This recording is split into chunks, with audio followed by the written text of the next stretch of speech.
नमस्कार, मैं आश्रुति वोहरा एक बार फिर आपका स्वागत करते हैं। बुलेटिन का आगाज करते हैं तमाम बड़ी खबरों के साथ। रांची स्थित झारखंड विधानसभा में शनिवार को विधानसभा के 25वें वर्षगांठ समारोह में धनबाद के विधायक राज सिन्हा को उत्कृष्ट विधायक पुरस्कार से सम्मानित किया गया। यह सम्मान झारखंड के राज्यपाल संतोष गंगवार ने उन्हें प्रदान किया। समारोह का आयोजन रजत जयंती के मौके पर किया गया, जिसमें विधायकों के कार्य, जनता से जुड़ा, विधानसभा में सक्रियता को आधार मानते हुए यह सम्मान दिया गया है।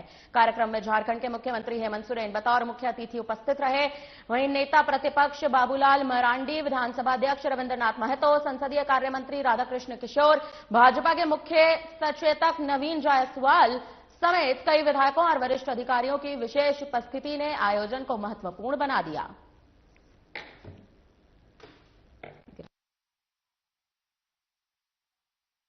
जो काला हीरा के नाम से मशहूर है, क्या कहिए? नहीं, मैं तो अभी 25 वर्ष पूरे होने पे झारखंड की जनता को और झारखंड की धरती को नमन करता हूं, और खास करके अपने क्षेत्र के मतदाताओं को, जिनका प्यार, स्नेह, आशीर्वाद, समर्थन लगातार मुझे मिलता रहा है, और उन्होंने जो मुझे सम्मान दिया, तो हमारी क्षेत्र की जनता को भी विधानसभा ने सम्मानित करने का काम किया। आज इस 25वें रजत जयंती के अवसर पे उत्कृष्ट विधायक के रूप में मुझे सम्मानित करके, तो ये मेरे लिए ये यादगार पल है, मेरे लिए अविस्मरणीय क्षण है। और निश्चित रूप से यह सम्मान हमें हमेशा अपने जीवन में अपने जो नैतिक मूल्यों का पालन करना, और विधानसभा के अंदर जो विधायी कार्य हैं या ऐसे भी जो जनता के प्रति हमारी जो जवाबदेही है, उसको और अच्छे ढंग से निर्वहन करने के लिए हमेशा प्रेरणा देते हैं। झारखंड विधानसभा की 25वीं वर्षगांठ के मौके पर आयोजित रजत जयंती समारोह में ग्रामीण विकास मंत्री ने राज्य की उपलब्धियों और आगे की दिशा पर महत्वपूर्ण वक्तव्य दिया है। उनका कहना है कि यह पूरे राज्य के लिए हर्ष और उल्लास का विषय है कि झारखंड विधानसभा अपना 25वां स्थापना दिवस मना रही है। मंत्री ने कहा कि सभी जनप्रतिनिधियों, अधिकारियों और जनता के सामूहिक प्रयास और मेहनत का ये परिणाम है कि आज झारखंड निरंतर प्रगति के मार्ग पर बढ़ रहा है। उन्होंने ये भी कहा कि इस ऐतिहासिक अवसर पर विधानसभा के सदस्य के रूप में शामिल होना गर्व का विषय है। मंत्री ने विश्वास जताया कि आने वाले सालों में राज्य और अधिक विकास करेगा और सरकार जन कल्याणकारी योजनाओं को जमीनी स्तर तक पहुंचाने के लिए प्रतिबद्ध रहेगी। उन्होंने ये भी कहा कि सभी का उद्देश्य एक ही है, राज्य का समग्र विकास और जनता की बेहतरी। समारोह में राज्यपाल, मुख्यमंत्री सहित कई वरिष्ठ नेता उपस्थित रहे।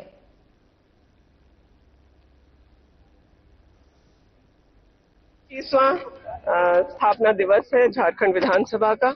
हम आप लोगों के माध्यम से राज्य की जनता को और खास करके विधानसभा के स्पीकर महोदय को, पदाधिकारियों, कर्मियों को शुभकामना देना चाहते हैं कि इन 25 सालों में बहुत सारे लोगों के योगदान की वजह से आज ये हम लोगों का विधानसभा है। विधायकी के जो कार्य है वो सुचारू रूप से चल रहे हैं, और मुझे इस बात की भी खुशी है कि इस वक्त हम लोग इस विधानसभा के हिस्सा भी हैं। बहुत बहुत धन्यवाद। झारखंड के मंत्री दीपिका पांडेय सिंह ने चुनाव आयोग द्वारा कराई जा रही एसआईआर प्रक्रिया पर गंभीर सवाल उठाए हैं। उनका कहना है कि ये एक नियमित प्रक्रिया जरूर है, लेकिन इसे लागू करने के तौर तरीकों पर जनता में गहरी आपत्ति है। उन्होंने बिहार का उदाहरण देते हुए कहा कि वहां एसआईआर के दौरान 65 लाख नाम मतदाता सूची से हटा दिए गए, जिसे बाद में सुप्रीम कोर्ट के हस्तक्षेप के बाद ही आशंकित रूप से जोड़ा जा सका। मंत्री ने यह भी कहा कि किसी भी लोकतांत्रिक व्यवस्था में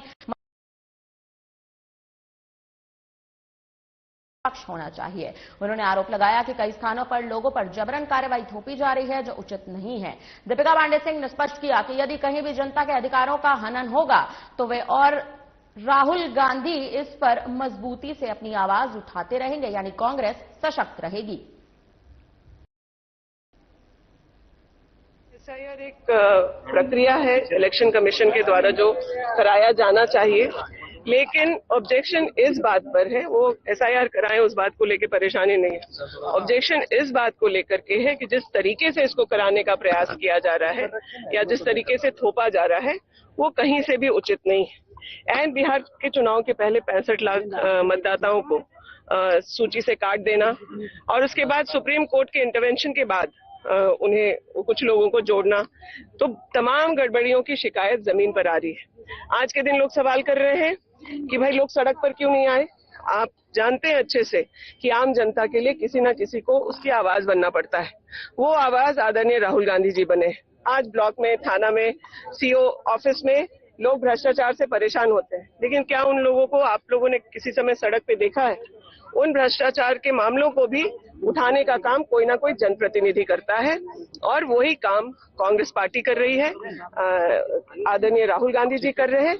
और पहले की ही तरह जैसे हर बात को देश के सामने सबसे पहले लाने का काम हमारे नेता ने किया है और बाद में देश की जनता समझ पाई है उसको, उसी प्रकार से SIR पर भी तमाम बातें साफ होंगी और जनता के सामने जो बातें राहुल गांधी जी ने रखी हैं वही सही है।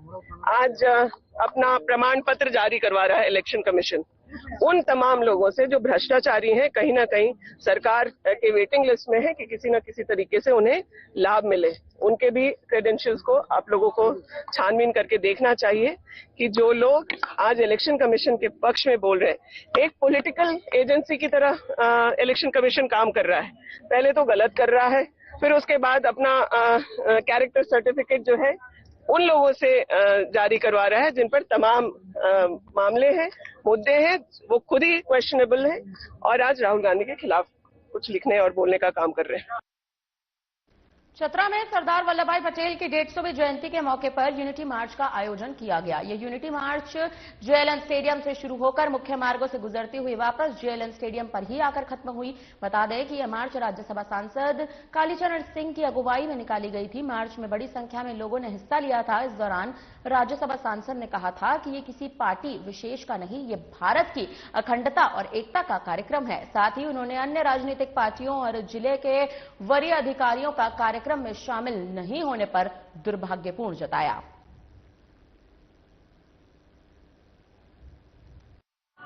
अभी यहां से स्टेडियम से चले हैं शहर होते हुए, फिर लौटेंगे। देखिए, सरदार वल्लभ भाई पटेल जी के जयंती के अवसर पर हम कह सकते हैं कि पूरे वर्ष ये मनाना चाहिए और भारतीय जनता पार्टी ने, NDA गठबंधन ने यह तय किया है कि ऐसे महापुरुषों जो देश के लिए सोचते थे, दिन रात देश कैसे तरक्की करे, देश मजबूत कैसे हो, और हम कह सकते हैं कि सरदार वल्लभ भाई पटेल एक विचार थे, एक दर्शन थे। ऐसे नेताओं जो कई माननीय सांसद महोदय ने कहा कि 600 से अधिक रियासत में बटा हुआ था यह देश, टुकड़े टुकड़े था, और उस समय गृह मंत्री जब बने तो इसीलिए उन्होंने कहा कि सरदार उनका नाम नहीं था। जब सभी लोग को बुला करके भारत में एकदम मिला दिए, शामिल कर दिए, तब वह सरदार वल्लभ भाई पटेल कहलाए। अब वास्तव में सरदार वल्लभ भाई पटेल चाहे जिन जिन छोटे छोटे टुकड़े में, जैसे श्रीनगर, जम्मू कश्मीर, आपको हैदराबाद, इतना बटा हुआ था टुकड़े टुकड़े में ना, जिसका एक जगह करके और वो सरदार बने थे। देश के लिए वो सोचते थे, देश तरक्की कैसे करे इसके सोचते थे, देश मजबूत कैसे हो इसके सोचते थे, और एक संदेश उन्होंने दिया है। आज हम लोग उनका संदेश जयंती के माध्यम से एक संदेश दे रहे हैं कि एक एक आदमी सरदार वल्लभ भाई पटेल जी के विचार को मानिए। आप सरदार वल्लभ भाई जी जिस रास्ता पर चलते थे उस रास्ता पर चलने की जरूरत है।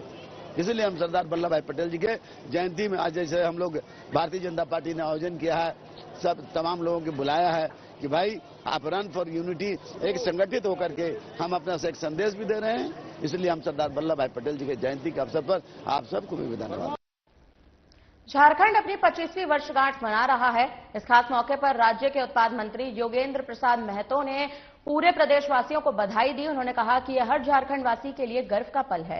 मंत्री महतो का यह भी कहना है कि आगामी सालों में प्रदेश तेजी से विकास की राह पर आगे बढ़ेगा। उन्होंने कहा कि झारखंड की प्रगति सबके सामूहिक प्रयास का परिणाम है और रजत जयंती का यह अवसर एकजुट होकर राज्य को नई ऊंचाइयों तक ले जाने का संकल्प दोहराने का समय है। मंत्री ने प्रदेश के नागरिकों को शुभकामनाएं देते हुए कहा, झारखंड ने 25 सालों में महत्वपूर्ण उपलब्धियां हासिल की हैं और आने वाला समय और भी उज्जवल होगा।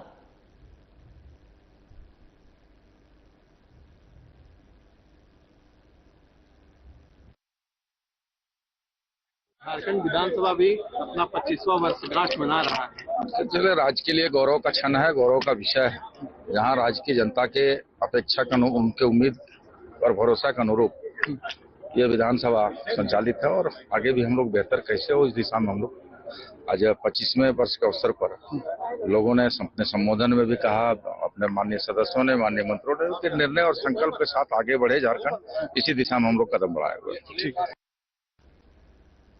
खबर धनबाद से सामने आ रही है। धनबाद में प्रवर्तन निदेशालय ईडी की बड़ी कार्रवाई लगातार दूसरे दिन भी जारी रही। शुक्रवार को शुरू हुई छापेमारी कार्रवाई का दायरा शनिवार को और बढ़ गया, जब एजेंसी ने जिले के बेहद चर्चित कोयला कारोबारी अनिल गोयल के कई ठिकानों पर दबिश बोल दी। सूत्रों के अनुसार शनिवार सुबह ईडी की एक विशेष टीम ने अनिल गोयल के तेतुलिया स्थित कोक प्लांट, उसके निजी आवास और कार्यालय को एक साथ घेर लिया। टीम ने सभी जगहों पर घंटों तक गहन तलाशी ली। इस दौरान छापेमारी में भारी मात्रा में अवैध कारोबारी लेन देन, बेनामी संपत्तियां, काले धन से जुड़े कई अहम दस्तावेज एजेंसी के हाथ लगे हैं। शुरुआती अनुमान है कि बरामद दस्तावेजों की वैल्यू सैकड़ों करोड़ रुपए तक हो सकती है। ईडी की नजर लंबे समय से अनिल गोयल पर थी, जिन्हें कोयले के अवैध कारोबार में बेताज बादशाह माना जाता था। बताया जा रहा है कि उनके कारोबारी नेटवर्क के जरिए करोड़ों रुपए के काले धन की हवाला और मनी लॉन्ड्रिंग की भी आशंकाएं जताई गई हैं।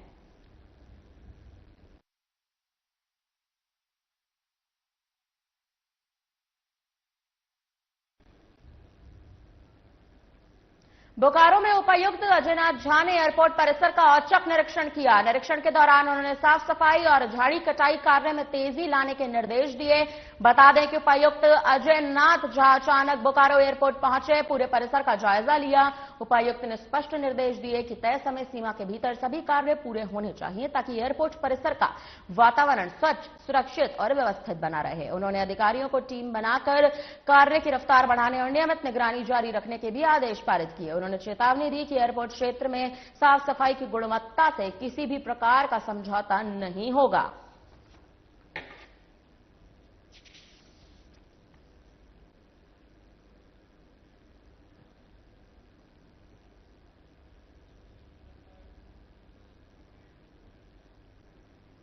खबर कोडरमा से सामने आ रही है, जहां सेवा का अधिकार सप्ताह के तहत कई इलाकों में शिविर का आयोजन किया गया। वहीं डोमचांच के पारहोर ढोडाकोला शिविर का निरीक्षण एसडीओ रिया सिंह और सीईओ रविंद्र पांडे ने किया। दोनों अधिकारियों ने शिविर के साथ साथ स्कूल और आंगनवाड़ी का भी निरीक्षण किया। एसडीओ रिया सिंह ने अधिकारियों से शिविर में कहा कि योग्य लोग योजनाओं के लाभ से वंचित न रहे, इसका पूरा ख्याल रखा जाए।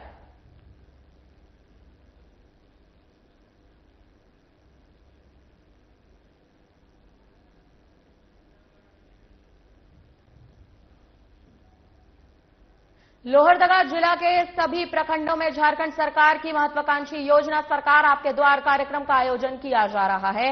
इसी क्रम में शनिवार को कूडू प्रखंड के बड़की चांपी और सलगी पंचायत में कैंप लगाया गया, जहां कई विभागों के अधिकारी भी मौजूद रहे। कार्यक्रम का उद्देश्य ग्रामीणों की समस्याओं का समाधान मौके पर करना था, लेकिन कैंप में समस्याओं का अंबार देखने को मिला। कई विभागों की वेबसाइट और ऑनलाइन पोर्टल नहीं काम कर रहे थे, जिसके कारण ग्रामीण घंटों इंतजार करने के बावजूद अपना कार्य नहीं करा पाए। इससे लोगों में भारी नाराजगी देखने को मिली। सबसे अधिक शिकायतें माइया सम्मान योजना के स्टॉल को लेकर सामने आई हैं। जी हां, ग्रामीणों का कहना था कि योजना से संबंधित प्रक्रिया स्पष्ट नहीं है और स्टॉल पर मौजूद कर्मी सही जानकारी नहीं दे पा रहे हैं। लोगों का यह भी कहना है कि यह कार्यक्रम केवल जनता के पैसे का बंदरबाट बन चुका है। किसी भी स्टॉल पर पूरा काम का निपटारा नहीं हो रहा है।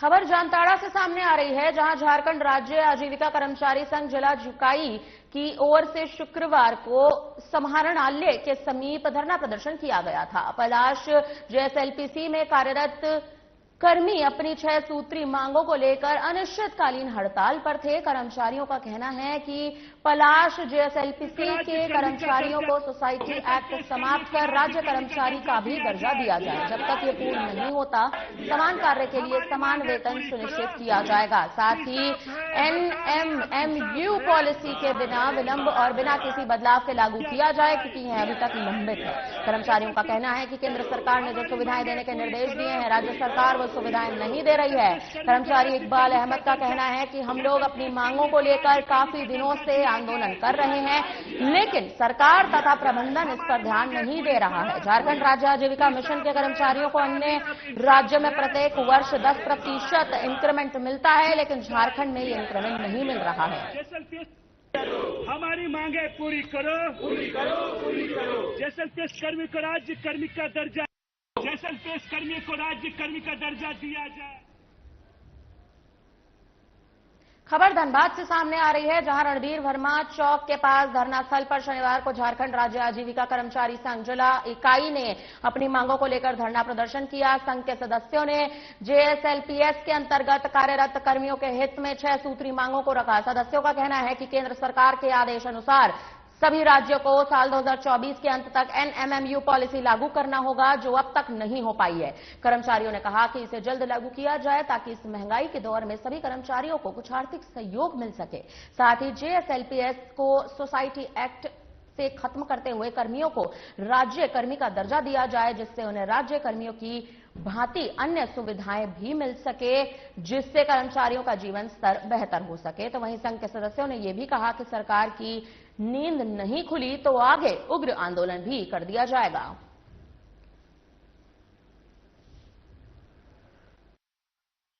इनकी मांगे हैं कि बहुत दिन से कार्य कर रहे हैं और इनको राजकीय कृत्य का दर्जा दिया जाए, कर्मचारी संघ का दर्जा दिया जाए और इन्हें नियमित रूप में इनको काम को जब कर रहे हैं, सरकारी संस्थान में ही काम कर रहे हैं, सरकार का ही काम कर रहे हैं और इससे आम जनता को काफी लाभ मिल रहा है, तो इनको फिर आखिर राजकीय कर्मी दर्जा देने में दिक्कत क्या है? इनकी मांगों इनको पूरी तरह से नियमित कर्मचारी की तरह इनको ट्रीट किया जाए और इनको जो मांगे 6 सूत्री मांगे हैं वो सभी आपको दिया जाएगा। मैं झारखंड चिकित्सा जन स्वास्थ्य कर्मचारी संघ एवं भारत प्रतिष्ठित कर्मचारी महासंघ की ओर से हम असिस्टेंट जनरल सेक्रेटरी के नाते इनकी मांगों का पूर्ण समर्थन करते हैं और इनके द्वारा चलाए जाए धरना पर सरकार गंभीरतापूर्वक विचार करे, अन्यथा बात होकर हम लोग को राज्य स्तर पर और संघों को जोड़ करके आंदोलन का निर्णय लेना पड़ेगा। इसलिए सरकार को बेहतर है कि राज्य की प्रगति रुके नहीं, राज्य आगे बढ़े। ये देश के युवा है, यहाँ के युवा नौजवान है, ये ऊर्जावान है, इनकी सेवा ले और लोगों को सुविधा पहुंचाए, यथाशीघ्र इनकी मांगों पर विचार करें। जिला प्रशासन या सरकार के पास अपनी मांगों को पूरा करेंगे, लिखित में दिए हैं कहीं? लिखित दिए हैं पहले। स्वयंसेवी संस्था होप ने हजारीबाग शहर के वार्ड संख्या 13 में आवारा कुत्तों के टीकाकरण अभियान की शुरुआत की। टीम ने कई कुत्तों को पकड़कर उन्हें वैक्सीन लगाया। संस्था के निकित मिश्रा ने बताया कि होप लगाकर लगातार आवारा कुत्तों के टीकाकरण और नसबंदी के लिए अभियान चलाता रहता है। रांची ने अकेले अक्टूबर माह तक संस्था लगभग 1200 कुत्तों का टीकाकरण कर चुकी है। तो वहीं संस्था के गठन से अब तक करीबन 1 लाख कुत्तों के नसबंदी ऑपरेशन किए जा चुके हैं, जो पशु कल्याण के क्षेत्र में एक बड़ी उपलब्धि है। हजारीबाग में यह पहला टीकाकरण अभियान है। संस्था ने जानकारी भी दी है कि आने वाले समय में नगर निगम के अन्य वार्डों में भी इसी तरह का अभियान चलाया जाएगा, ताकि शहर में आवारा कुत्तों से होने वाली समस्याओं को नियंत्रित किया जा सके, पशुओं के स्वास्थ्य सुरक्षा को सुनिश्चित किया जा सके। संस्थान के इस पहल की नगरवासियों और कुत्ता प्रेमियों ने भी सराहना की है। WBS होप एनजीओ है, मैं जो जहाँ से एनजीओ से आया WBS होप से। ये रांची में संस्था है हमारा, तीनों में हमारा ऑफिस है और पूरे पैन इंडिया पे हम लोग का काम चल रहा है। पूरे पैन इंडिया लेवल पे हम लोग का वैक्सीनेशन, स्टेलाइजेशन कैंप और जितने भी डॉग होते हैं कम्युनिटी डॉग, उनको हम लोग स्टेलाइजेशन करते हैं, उनको वैक्सीनेशन करते हैं। तो आज इसी अभी तक हम लोगों का बात करें वैक्सीनेशन का, तो हम लोग का अभी जो रिपोर्ट है लास्ट अक्टूबर तक, ये दिस मंथ का रिपोर्ट मैं बता रहा हूँ 2025 का, 1200 हम लोगों ने अभी तक वैक्सीन कर रखा है पूरे झारखंड भर में। नहीं, रांची का मैं डेटा बता रहा हूँ। वैक्सीनेशन किया हूँ और स्टेलाइजेशन अभी तक हम लोग का अभी जो सर्जरी हुआ है, जब से एनजीओ स्टार्ट हुई है और अब तक हम लोगों ने 1,08,509 डॉग की, कम्युनिटी डॉग की अभी तक हम लोगों ने स्टेलाइजेशन कर चुका है। हजारीबाग में आज पहुंचे हैं, कहाँ यहाँ करना है और कितना टारगेट है हजारीबाग? आज वार्ड नंबर 13 में हम लोगों को मौका मिला है वैक्सीनेशन करने के लिए। जो हमारे वॉलंटियर सर हैं वो भी आए हैं और यहाँ पे हम लोग वैक्सीन करेंगे, जितने भी कम्युनिटी डॉग यहाँ पे मिलेंगे। क्या नाम होगा? माई सेल्फ निकित कुमार मिश्रा और मैं एजुकेशन ऑफिसर हूँ WBS होप का।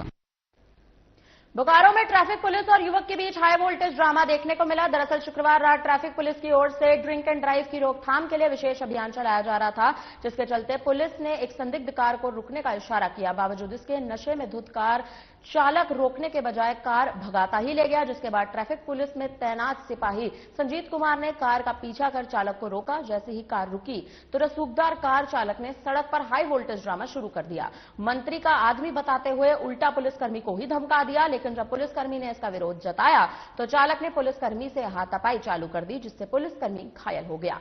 बहरहाल अन्य पुलिसकर्मियों ने चालक को काबू कर लिया और कार समेत उसको थाने भी ला लिया गया है।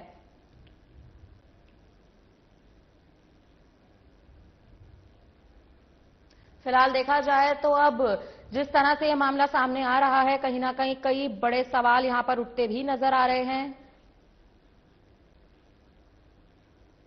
खबर धनबाद से सामने आ रही है, जहां बरवाडा थाना क्षेत्र के तुमादहा गांव में बाइक सवार 2 अपराधियों ने दिन दहाड़े घर के दरवाजे पर व्यक्ति से 5 लाख रुपए छीन लिए, मौके से फरार हो गए। बताया जा रहा है कि घटना तब हुई जब पीड़ित अपनी बेटी की शादी के लिए यह राशि बैंक से निकालकर घर लौट रहा था।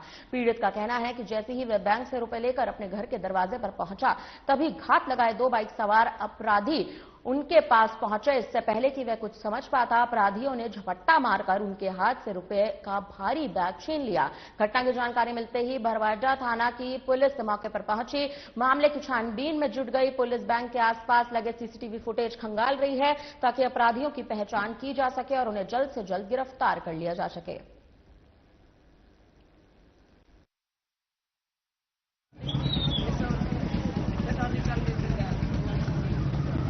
आपको ना गुलन का तैयारी चल रहा है, बहुत बड़ा हादसा हो गया हम लोग पूरा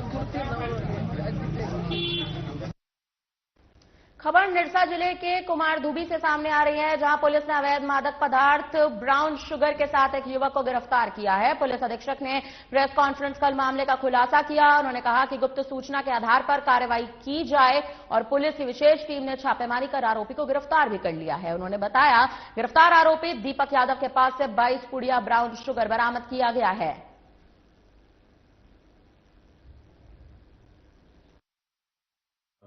मादक पदार्थों की खरीद बिक्री से संबंधित सूचना पहले से प्राप्त होती रही थी। उस क्रम में वरीय पुलिस पदाधिकारियों द्वारा लगातार निर्देश प्राप्त हो रहा था हमें, और सीनियर एसपी धनबाद सर के द्वारा भी लगातार इस ओर निर्देश दिया जा रहा था। तो हमने इस ओर लगातार हमारी टीम काम कर रही थी। इसी क्रम में ब्राउन शुगर को लेकर हम लोग टारगेट किए थे। कुमारधुबी क्षेत्र से कुछ सूचना प्राप्त हुई थी, उसमें गुप्त सूचना के आधार पर सीनियर सर के द्वारा निर्देश दिया गया था टीम गठन करने का। तो हम लोग सब एक साथ मिलकर 21/11/2025 को एक छापामारी दल का हम लोग गठन किए थे।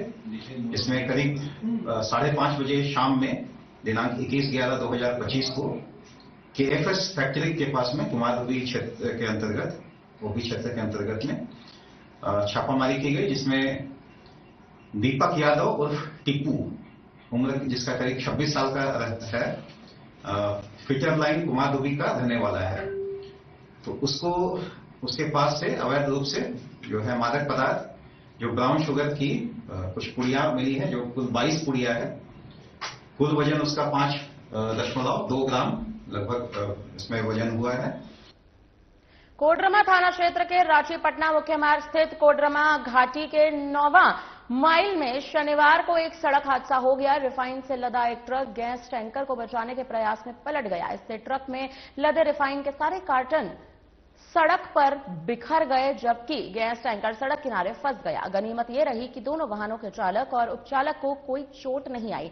इधर घटना की सूचना के बाद मौके पर आसपास रहने वाले लोगों की भारी भीड़ लग गई। लोग अपने घरों से बर्तन, झोले और बोरा लेकर घटनास्थल पर पहुंच गए। वहां पहुंचते ही लोगों ने सड़क पर बिखरे रिफाइन के पैकेट, कार्टून लूटना शुरू कर दिया। ट्रक चालक उन्हें रोकने की कोशिश करता रहा, लेकिन स्थानीय लोगों ने उसकी एक ना सुनी। देखते ही देखते आधे से ज्यादा रिफाइन के कार्टन गायब हो गए। पुलिस को देखते ही वहां मौजूद लोग भी भाग खड़े हुए।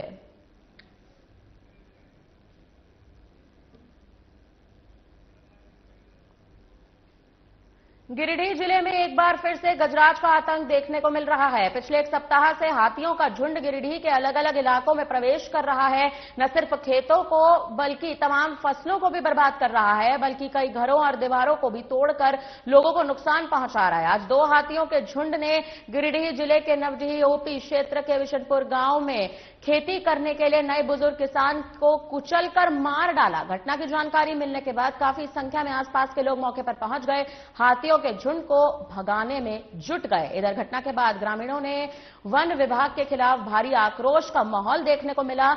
ग्रामीणों का कहना है कि हाथियों के झुंड के गांव में प्रवेश करने की सूचना देर रात को ही वन विभाग को दे दी गई थी, लेकिन वन विभाग के अधिकारियों ने इसे गंभीरता से नहीं लिया। हाथियों के झुंड ने आज गांव के एक व्यक्ति को कुचलकर मार डाला। आक्रोशित ग्रामीणों ने वन विभाग के खिलाफ नारेबाजी करते हुए बेंगाबाग चतरा मुख्य मार्ग को भी जाम कर दिया है।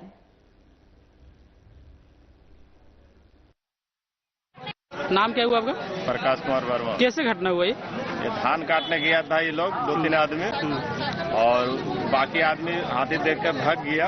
बाकी भाग नहीं पाया, इसका चपेट में आके इसको पैर से हाथी सूर से पटक के उठा के पटक दिया और पैर से दबा दिया। हाथ पैर तोड़ दिया, हाथ पैर सब तोड़ दिया, सीना पर भी पैर रख दिया। कब का घटना लगो? बस अभी से 1 घंटा पहले का। ये अपना खेत में धान काट रहा था, तो इसको नहीं देख पाया कि हाथी पीछे से आया और तुरंत उसको उठा पटक दिया। और इसका नाम क्या है? जागो माता हूँ। लगभग उम्र कितना होगा इसे? इसका लगभग 61 साल है। आप लोग प्रशासन से क्या मांग कर रहे हैं? मांग कर रहे हैं जिसको मुआवजा मिलना चाहिए, जो हक बनता है सो। और हाथी को यहाँ से भगाया जाए हाथी को। फिलहाल हमारी तरफ से आपके लिए इस बुलेटिन में इतना ही। बने रहिए हमारे साथ, देखते रहिए हमारा खास चैनल। दीजिए मुझे इजाजत, नमस्कार।